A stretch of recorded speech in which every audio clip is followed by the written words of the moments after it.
Hi everyone. Many years ago I knocked a cyclist off doing a left turn. It was shortly after I passed my driving test. We're talking nearly 30 years ago, and the mistakes that I made have always stuck with me. Recently though, I was reminded of the mistakes I made by a viewer sending in a clip which virtually mirrors my accident. Now, I was on the dishing out end in that scenario, but unluckily my viewer was on the receiving end. So today we're going to have a little look at this clip and delve, but first of all I'd just like to show you the corner that happened to me. And this is it. I was in queue in traffic down this particular road many years ago, and I decided to take this road on the left, not the entrance where the new flats are, but this one here. And I turned without looking in this left side to make sure there was a cyclist or no cyclist coming down on that left side. And I ended up hitting that cyclist. And I got 3 points on my licence and a driving without due care actual conviction. And like I said, it sticks with me. So it's been a little bit of a funny one looking at this clip my viewer sent in. Let's get into it.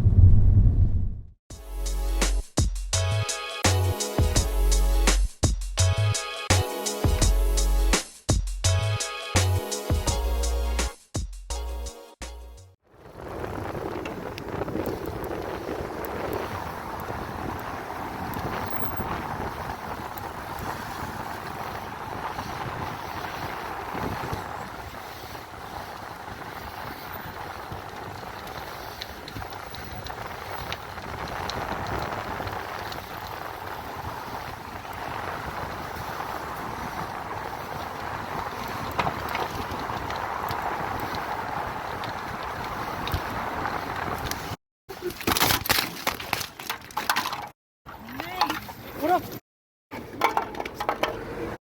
My blade!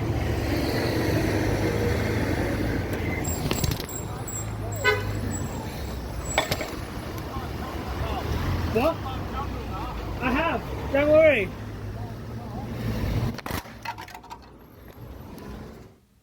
So like I said, I got convicted of driving without due care and attention, and rightly so.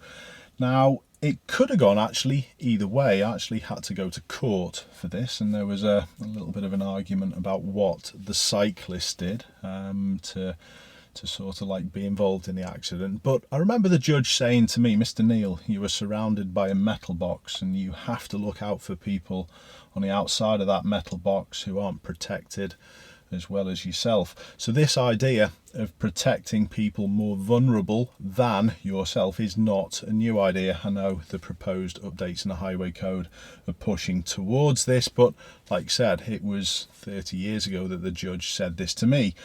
But as I've just alluded to, that this case could have gone either way. There were arguments about the cyclist who was passing stationary traffic.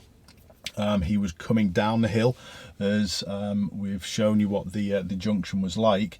He had headphones on. He didn't have any brakes on his bike, but at the end of the day, it's down to me, the driver, to look out for that cyclist. And we didn't have any left mirror on my car at the time. Like we said, it's 30 years ago. Now, what I've just explained about, although it is my responsibility, the cyclist probably added to my scenario and my situation, mirrors what's been sent in as well. The viewer who sent it in was the cyclist, but honestly there are plenty of things that he could have done differently. But at the end of the day, it's still this car's responsibility not to turn when you've got the cyclist coming down. So let's delve in a little bit more and see exactly what went on. So the driver of the car had to ensure that it was going to be safe before he committed to doing the left turn. Now, he did have a left mirror on his car, and I actually can't be certain whether or not he saw the cyclist or not. I know you probably are going to think that I'm going loopy about, well, if he saw the cyclist, why did he turn? Well, there's going to be something I'm going to just delve into in a little second, but this is an important point. He did have a left mirror, on his vehicle, so he could see the cycles. And if you think about the cycle lane coming up, it's coming up to queue in traffic, and the queue in traffic starts to move. And although the cyclist was quite adamant that he passed the blue car, he didn't. So you think of this from the perspective of the driver, and we're not just going to look at this whole video from the perspective of the driver. As normal, I'm going to be looking at absolutely everything, but you just think for a second from the perspective of the driver. He's in a queue, he's moved off, and he's going to do this left turn. Now, it's impossible to see actually when he signalled because the cyclist's handlebars are in the way, but if he has signalled and if he's shown his intention to do that left turn, that cyclist should not have gone past that blue car.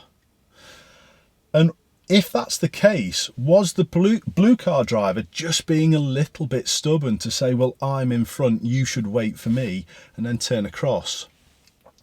Well, I hope not, because at the end of the day, he's really protected, as the judge said to me, within his metal box. But if that was the mindset, he's sort of correct in that mindset of saying the cyclist should hold back. But he didn't. Let's just stay with the signalling just for a little second. The cyclist's handlebar is directly in line with where we would see the signal in shot. And if you look at other parts of the clip as well, the cyclist did have another camera on his helmet. Now, I did ask the camera for this footage, but he did say to me that it wasn't a camera in there and it was only the case. Well, I'm not sure about that. It does look quite dark. I know some of these cases can be quite dark, but I'm actually unsure whether or not that he's withholding that footage. Therefore, that probably would have shown something different, but I'm only surmising. So if you think about if the cyclist, or sorry, if the car driver had have signalled and he's definitely in front of the cyclist should hold back and give way, but he didn't. But like I said, at the end of the day, the driver doing that left turn should not have carried on until he was certain what the cyclist was doing.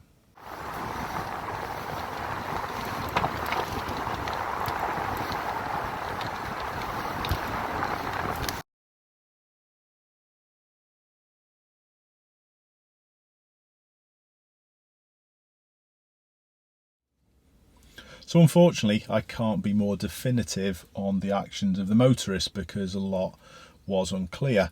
But what is clear is what the cyclist's part was in this incident. And I truly believe that the cyclist or the camera sent me this in thinking he was totally in the right and he was doing the correct thing, and it's not the case. But to be totally fair, he did hold his hands up and saying sitting in the blind spot of this blue car was an honest mistake. First of all, the start of the clip, he's travelling fine, he's in a great position, he holds a great position coming across the junction, he's within the cycle lane, which he doesn't have to stay in, but he does, and rightly so, stays in a good spot when he starts passing the cars on the left hand side. But when the lights change and the traffic starts to move, this is where he makes a major mistake. Drivers, when they do move away, are just focused at the lights and moving. Very few drivers have an appreciation of what I call bob and toms down the side. Now, I've got this from my incident where I knocked that poor guy off 30 years ago. And just on that for a second, I would like to say, if you are watching this and you were knocked off by some guy 30 years ago on your bike, I'm really sorry. I never got to say sorry to this guy, but I truly am. But hopefully this experience can be passed on to other people along with the analysis that we're doing on this clip. So like I was saying, very few people have the awareness of cyclists coming down the sides. And knowing that, there's no in the world, if I was on a bike and I was coming up to queuing cars, as the queuing cars start to move, there's no in the world that I would be passing a specific car. I would pick the car that there's no in the world I'd go past. And unfortunately, that was the blue one. As the cyclist comes up, the cars start to move away. It seems as though our cyclist feels as though he must get past that blue car. And where he positioned his bike was right in that danger zone. We've already discussed whether or not he was seen, and it's you can't tell. We can't have a definitive answer on that. But where the cyclist did position his bike was poor. What he should have done was give himself a little bit of space, and just like I said, the car driver should make certain it's okay before they make the turn. The cyclist should ensure that the car's not going to turn before he then goes past. But it wasn't like that. In the email that he sent, he was already defending himself regarding where he was in relation to the car. I would like to add to my defence that on the video you don't appreciate that I passed to the point where my front wheel is past his front wheel. So actually, by his own admission, he was never in front of that blue car. But he also added this. So I felt that I had passed him to the point that I was clearly in front. You're not going to convince me by that statement.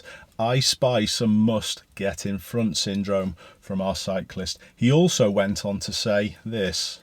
The car's speed indicated to me that it was going straight on.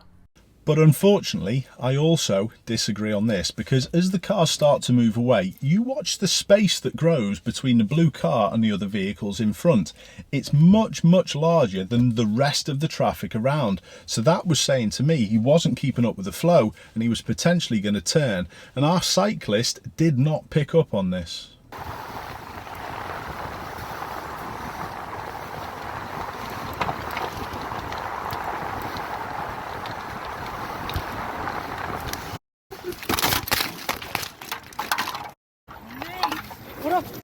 The final verbal exchange also seems to paint a picture for me.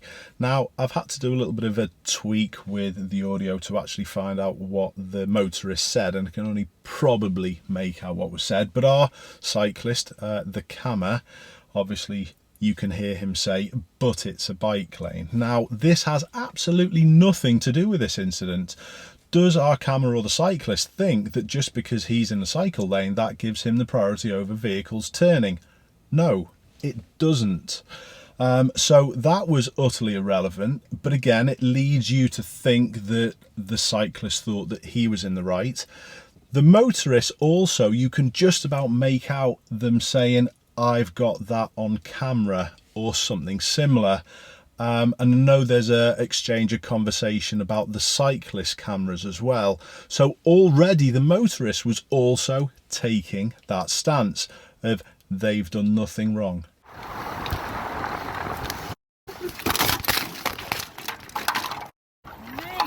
What up? Bike lane!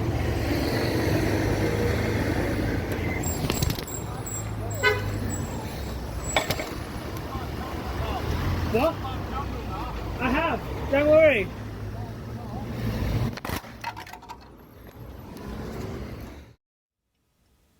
So, to summarise, what have we got here?